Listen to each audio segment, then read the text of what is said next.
Buenas tardes, bienvenidos a nuestro podcast. Hoy día vamos a estar conversando un tema muy importante acerca de los jóvenes, de los adolescentes.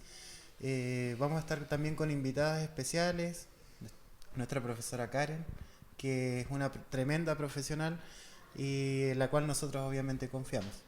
Así que bienvenida, bienvenida a nuestro podcast. No sé si puede dar unas palabras. Muchas gracias, Rubén, gracias por la invitación también, Katy, Alicia. Sí, contenta de estar apoyándoles en este podcast que es muy interesante y poder dar una mirada también más neurobiológica a lo que pasa en la adolescencia, en la juventud y cómo podemos entenderlos más en esa etapa del ciclo vital. Correcto. Mire, muchas gracias por estas primeras palabras.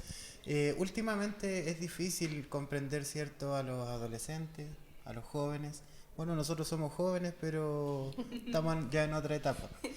A veces no se entiende mucho a los niños cuando son rebeldes, cuando no quieren hacer las cosas, pero no sabemos realmente nosotros lo que está pasando en su mente, lo que está pasando en su entorno, y eso es un poco lo que vamos a conversar el día de hoy. Bueno, nosotras nos presentamos, somos Catherine Rubio Garrido y Alicia Quintana Martínez, estudiantes de la carrera de psicopedagogía, y este es nuestro proyecto de actitud tolerante, vivir entre diversidad y colores humanos.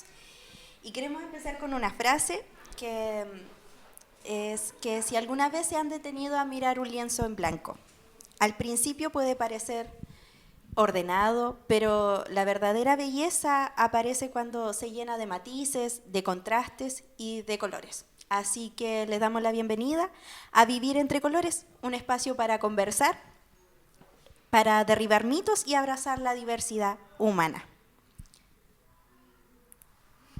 Entonces ahora vamos directo a lo que nos convoca el día de hoy. Y a veces nosotros como adultos pensamos que los chiquillos no piensan como antes, porque a nosotros igual se nos castigaba, si pudiésemos decirlo, era más estricto. Entonces los papás muchas veces no saben cómo reaccionar. Entonces, ¿podemos hablar de eso? Bueno, este proyecto también viene a romper patrones, donde usted comentaba, ¿no es cierto?, que nuestros padres no tuvieron esta enseñanza emocional. Así que desde una perspectiva psicopedagógica queremos entregar esta tutoría tanto a los jóvenes como a los docentes, a los profesores, al equipo docente y también a padres y apoderados de esta institución del INSU Cochillán, ¿ya? Donde también se les puede ir abordando de distintas miradas, distintos contextos y también de distintas realidades, ¿no es cierto? Y así edificar una gestión emocional, una educación socioemocional también. Exacto. Entonces ahora vamos a hablar un poco de cómo funciona el cerebro, ¿ya? El cerebro adolescente y el tema emocional también, que como decía Katy, para nosotros es difícil porque nunca se nos enseñó a cómo a gestionar nuestras emociones. Entonces vamos a hablar eso ahora un poco. Del secuestro emocional. Exacto. De las personas, el ataque o la huida. Exacto. Que recordamos que nosotros, bueno, usted nos explicó hace un par de añitos atrás, así que podríamos recordarlo en este podcast, para que también la gente en su casa, que nos está viendo, nos está escuchando, aprenda también igual un poquito y se interiorice también de nuestro proyecto. Bueno, lo que pasa finalmente en esta etapa adolescente es que hay muchos cambios que está sufriendo ese cuerpo, pero no solamente a nivel hormonal, sino que también a nivel de su sistema nervioso. Hay toda una reestructuración que hay en la adolescencia, hay una poda importante también, y por lo tanto tienden como a exacerbarse cómo nosotros sentimos los estímulos del entorno. ¿Y por qué? Porque el cuerpo venía como de algo muy predecible, como algo más estable, lo que nosotros llamamos la homeostasis. Todo está estable, ¿cierto? Los niveles hormonales están adecuados, pero de pronto viene, ¿cierto?, esta cascada biológica, esta activación, ¿cierto?, de las hormonas sexuales que al principio no es algo que esté en equilibrio, sino que empieza esta cascada súper fuerte Y finalmente ese cuerpo tiene que asumir una nueva normalidad, entre comillas. Tiene que volver a ser predecible, pero con un nuevo funcionamiento. Y eso genera una inestabilidad tanto a nivel biológico, pero eso también genera consecuencias a nivel del sistema nervioso. Nos volvemos un poco más reactivos en la adolescencia, por lo mismo, porque el cerebro percibe todos estos cambios como una amenaza. Claro. Como éramos súper predecibles en nuestro actuar, de pronto ya no está esa predictibilidad que al cerebro le gusta mucho, y de repente todo se vuelve mucho cambio, muy amenazante. Y eso, claro, pues activa varias áreas cerebrales, pero sobre todo el sistema límbico, ¿cierto? Emocional, la amígdala que está asociada con el miedo, con las respuestas emocionales, se vuelve como mucho más hiperactiva. Y ahí vemos esa respuesta que tú hablabas, Alicia, como sí, la lucha, la huida o la parálisis. Entonces vemos respuestas mucho más exacerbadas en el comportamiento. Y es muy loco verlo desde fuera, porque finalmente los mismos adolescentes también te dicen a veces: yo no entiendo lo que me pasa. También es importante recalcar que el traspaso de la enseñanza básica a la enseñanza media, sumado, ¿no es cierto?, a todo este cambio fisiológico, es un sinfín de información que tienen que procesar estos jóvenes. Yo no sé qué les he tocado ver a ustedes, por ejemplo, ahora que ya han pasado por varias prácticas, qué cosas le llaman la atención de las respuestas que tienen los adolescentes en el aula, en las sesiones. De hecho, es súper importante, y dentro de nuestro proyecto también lo decimos, que es formar el vínculo también con el adolescente. Dentro de nuestro proyecto nosotros igual queremos hacer esto visible, de que ellos no se encariñen, pero sí sientan que nosotros somos el adulto en el que ellos puedan confiar. Porque el año pasado tuvimos una experiencia en particular donde adolescentes sufrían ciertas crisis dentro del establecimiento y ellos iban a buscar a su persona de confianza, y ahí ellos trataban de hablar, de explicar lo que le pasaba, y ellos no, como usted dice, no lo sabían explicar bien. Y luego de esto, como que tenían de esta pausa y nosotros tratábamos como de contenerlos, ellos volvían a la sala de clases y estaba todo normal, ellos seguían pasando obviamente materia y aprendían igual un poquito mejor, se trataban como de autorregular también. Sí, es que ahí lo que tú dices, lo del vínculo es primordial. Uh-huh. De hecho, es una de las primarias estrategias que uno debe usar, digamos, como nosotros se supone que somos un cerebro maduro, ¿cierto? Sí. Deberíamos serlo. Entonces, uno finalmente actúa como un regulador externo de una persona que está en un proceso madurativo. Sabemos que justamente hay funciones ejecutivas que están, ¿cierto?, en la corteza prefrontal, que tienen que ver con la autorregulación, el control de impulso. Son las áreas que maduran más tardíamente. Uh-huh. Entonces, es esperable que si estamos pasando todos estos cambios a nivel biológico, fisiológico, a nivel del sistema nervioso, tengamos estas respuestas exacerbadas, y ahí necesitamos que un otro me regule, ¿cierto? Un otro al que yo le tengo una cierta confianza, uh-huh, un vínculo, que como tú bien dices, es alguien con el que yo sé que puedo hablar. No se trata solamente así como de uno decir, vamos a ser amigos de los usuarios o familia, sino que en este caso más que nada tiene que ver con sentirse seguro que yo puedo hablar con esa persona. Uh-huh. Y que no se sientan juzgados. Claro, que es parte del proceso vital del crecimiento natural. Sí, porque lo que tendemos a hacer con los adolescentes es como primero el castigo, ¿cierto? Sí. Nosotros somos muy conductistas en la educación y a veces funcionan ciertas cosas. Nos gusta también el refuerzo, el premio, pero con los adolescentes somos también muy castigadores. Muy punitivos. Sí, por no entender lo que está a la base finalmente. Entonces, cuando uno les explica estas cosas a los docentes, a otras personas, empiezan a darse cuenta que todo comportamiento, toda conducta tiene una base biológica, ¿cierto? Una base también que tiene que ver con cómo funciona ese cerebro particular, más si hablamos de adolescentes neurodivergentes, ¿cierto? Cómo sienten el entorno, y ahí es súper importante el vínculo, acompañar, corregular, como hemos hablado en otras ocasiones, y mirar primero, no desde el castigo, Siempre primero desde el vínculo. Bueno, igual a veces dentro de la sala de clases pasan actitudes o no rencores, sino que peleas que hacen que los estudiantes reaccionen. ¿Alguna vez usted le ha tocado vivir alguna experiencia así? ¿Como de pelea? Sí, de alguna pelea. Sí, es que, mira, yo estuve 10 años en un colegio de enseñanza media y ahí también fui profesora jefe esos 10 años. Entonces, sí, me tocó, por ejemplo, llegar a la sala y separar a mis estudiantes. Eso es mucho mejor cuando uno tiene un vínculo, ya, porque no hay llegar y meterse como en una situación que va a ser arriesgada para uno, pero en el momento uno también actúa como mamá apoyo un poco, entonces también uno sin pensarlo mucho, uno entra y uno intenta separar. Menos mal nunca pasó a mayores, digamos, que a mí me pasara algo o a mis estudiantes, pero sí, separar peleas o a veces se ponían a discutir durante la clase, lo que también uno tenía que mediar. Y yo también usaba mucho el humor con ellos, sobre todo con los adolescentes. El humor, la cercanía, siempre con límites claramente, ¿ya? Pero sí, eso tiende a pasar muchísimo. También recibir estudiantes que a lo mejor están con alguna sustancia en el cuerpo y que uno también tiene que lidiar con esa situación. Y en ese momento no es el momento para el castigo, eso podría venir después, en un momento que estemos ya todos en calma, ¿cierto? Cuando ya haya pasado esa crisis.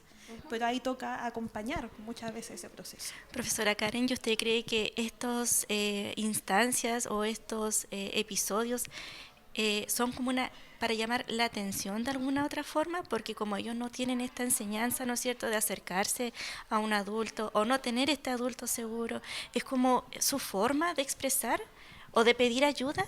Muchas veces sí.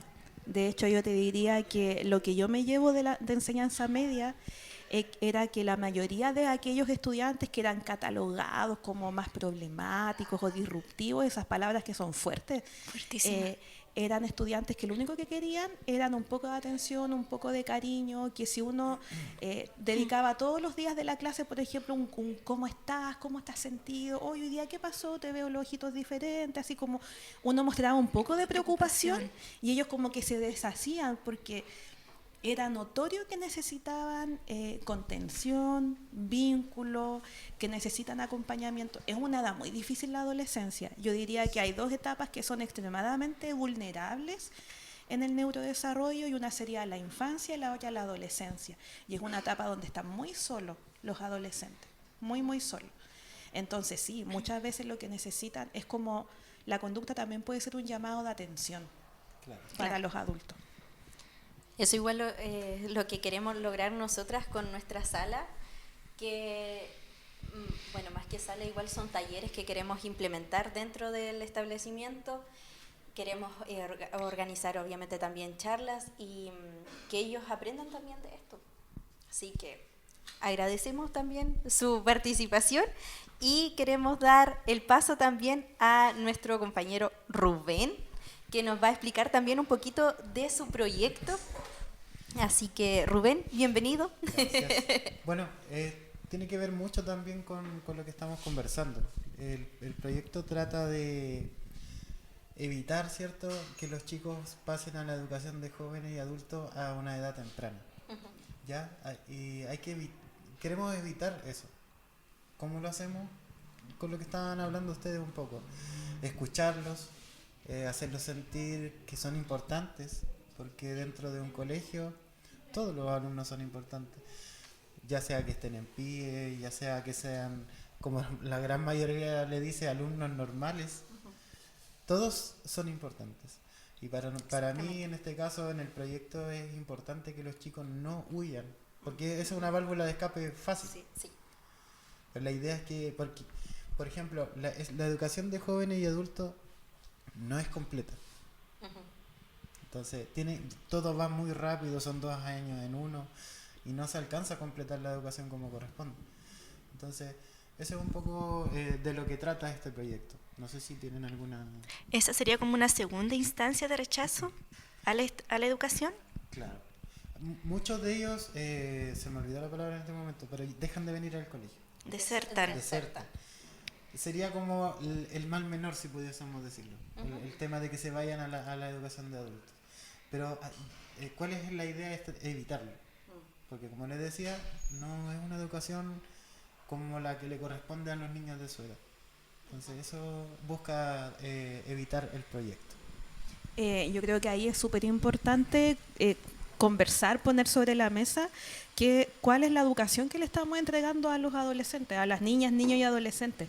¿Qué estamos entregando como sociedad, como escuela? ¿Qué estamos construyendo? Porque hablamos mucho de la inclusión, pero muchas veces hay alumnos por diferentes razones, neurodivergencia, razones socioeconómicas, psicológicas, son estudiantes que van quedando excluidos del sistema. El sistema los va excluyendo, entonces también tenemos que poner sobre la mesa cómo incluimos a estos grupos que históricamente han sido excluidos, ¿cierto? Claro. Y los vamos validando. Y que la escuela se sienta como un lugar seguro donde yo me sienta que pertenezco y yo nunca me voy a sentir que pertenezco si no participo. Entonces ahí lo importante también es participar, dar seguridad, anticipar también a los estudiantes de lo que va a pasar, nosotros como docentes y los equipos que acompañan, saber cuál es el contexto que está viviendo el estudiante, porque a nosotros nos pasó muchas veces que tuvimos que defender a estudiantes porque ya todos los querían sacar de la escuela porque, no sé, malas notas, ¿cierto? No iba nunca, pero si uno andaba un poquito más, era un estudiante que, por ejemplo, ya en segundo medio vivía solo, se hacía cargo de la abuela, trabajaba en contrajornada porque si no trabajaba no había para comer. Claro.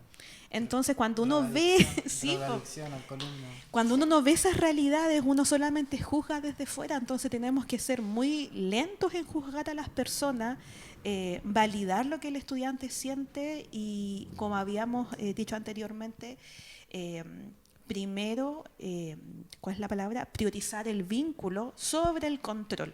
Claro. Somos una sociedad muy controladora, los adultos somos muy buenos para castigar y controlar en base al miedo, al castigo, pero tenemos que empezar a priorizar el vínculo.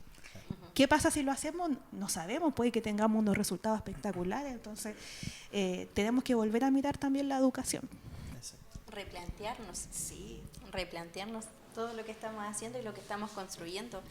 Así que, bueno, se nos ha ido el tiempo volando, sí, muy interesante. Pero nos quedamos obviamente con la certeza de que vivir entre colores es mucho más enriquecedor, que vivir en un mundo gris y uniforme. Agradecemos enormemente a nuestra invitada especial, la profesora Karen, y a todos ustedes también por escucharnos. Y bueno, tú que nos estás oyendo ahora, en tu sala, en tu living, en tu hogar, ¿qué color le estás aportando hoy al mundo? Así que con esa pregunta nos despedimos y nos encontramos en un próximo episodio de Vivir entre Colores. Y antes de despedirnos, oficialmente, queremos darle las gracias a nuestros auspiciadores que, si bien se dieron cuenta, están aquí, Coca-Cola y Lay's, en sus dos versiones, corte liso y corte americano, por acompañarnos durante todo este podcast. Y eso, no sé si quiere aportar algo don Rubén o la señorita Catherine o la profesora Karen antes de despedirnos.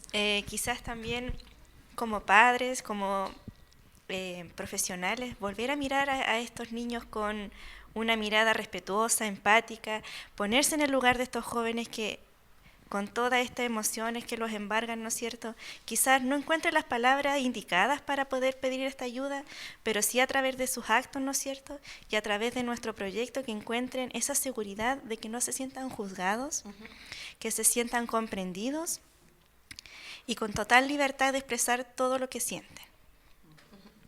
Yo me gustaría decir que, como decía la Katy, como adultos, como profesionales, pensemos antes de llegar y actuar. Porque cuando uno era chico no le gustaba o sufrió muchas cosas que ahora como adulto a mí me gustaría cambiar. Exactamente. ¿Sí? Muchas gracias por la invitación. Muchas gracias a todos, nos despedimos. Chao. Muchas gracias. Chao. Chao. Queremos agradecer a nuestro auspiciador también, Productos Caseros Sofi. Los invitamos a seguirlo en Instagram. Y prueba lo delicioso de lo casero. Hecho con amor de mamá. Sí, gracias a nuestro auspiciador que nos ha traído un regalito especialmente para nuestra invitada, así que prueben estas delicias. Síganlos en Instagram, por favor. Vamos a dejar abajito en los comentarios el link de su página en Instagram. Así que para que las vayan a seguir y no se les olvide comentar la pregunta que hicimos anteriormente. Chao, chao. Adiós.